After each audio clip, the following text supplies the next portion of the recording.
Hi guys, Rusty78609, Central Texas, USA, Valentine's Day 2018. About 76 degrees outside, unbelievably nice, okay? Got a little reflection on the video, but it's not going to hurt anything. You don't need to see me anyway. But anyway, I got a comment from a viewer, Joyce Jason. He says, do you carry a first aid kit of any kind? Yes. If so, what's in it? What items do you feel would be useful when boondocking and you don't have immediate access to a doctor, clinic, or hospital? Well, fortunately, again, I'm 72 years old. When I go boondocking, I'm never probably more than, max 45 minutes from somewhere, okay? Because I don't go out in the middle of anywhere anymore, rarely. But having said that, I do carry some basic stuff. I have a basic little medical thing in my pickup. It's just a little box. You've seen them, you know. It's got just your usual stuff in there, some big pads and stuff. But one of the things, some other things I thought of that are very helpful. First of all, I was in the Peace Corps, and we had medical training in the Peace Corps because we were isolated a lot. So we were showed how to do different things to stop bleeding and, you know, puncture wounds and deep cuts and stuff. So that's filed up here, which is good.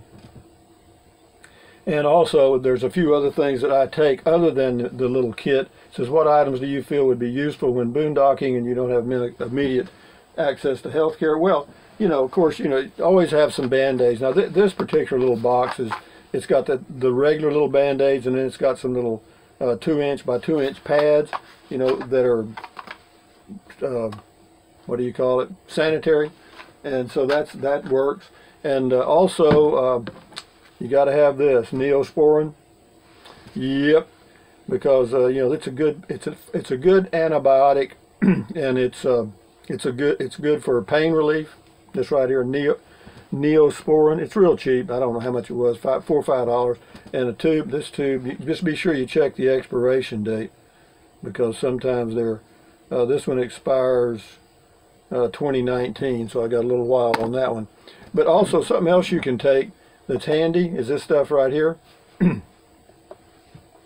Because what you want to do, if you have to wrap a wound, you just don't want anything to stick, you know. So when they pull off the bandage or whatever you put on there, tourniquet or whatever, that it doesn't pull everything off with it. So you can put this on there.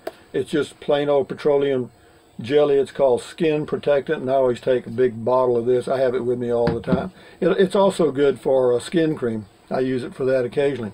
And then another thing I have that I got here, these are little this little deal here, this is a hand sanitizer, and this is extremely important because the first thing you got to do, if you can, is clean your hands before you start working on a wound. All right, why? Because that'll cut down the chance of infection by 90%. But these little things here, they just come in little packages like this. It's called hand sanitizer. You just zip it open and rub your hands real good, particularly your fingertips where you're going to be touching the wound, and that's good. And then another thing I've got is these little antiseptic sticks. They're like this, okay?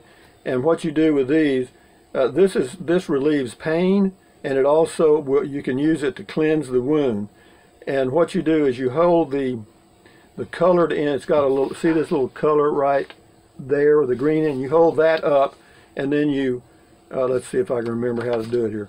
Let's see, yeah, you bend the colored ring tip gently to one side until it snaps. Okay, yeah, you just bend this over, and this snaps, and then this stuff inside here, this antiseptic stuff, is released into the tips, and you can clean the wound and get all, let's just say it was you had fallen, and so you've got pieces of gravel in your skin and stuff. Well, you can use that and kind of get those out and cleanse the wound, and then, you know, use this stuff, the Neosporin, to help eliminate the possibility of any infection, because that's what you want to guard against primarily. And then, of course, you know, if it's if you trip and fell on a rock and you really cut down deep, then, you know, you're going to have to apply a tourniquet, and then you're going to have to apply some pressure and some other things to stop that bleeding. And, you know, if you know anything about pressure points, there's pressure points where you can stop bleeding long enough to get a tourniquet on. But if you're by yourself, that's pretty damn awkward to do. But it may save your life, because you can hold something in your teeth if you have to, and tie and tie and tie if you have to. You'd be surprised what you can do when you have to. But again, those are just some tips in addition to the basic medical kit. Neosporin's good, Vaseline's good.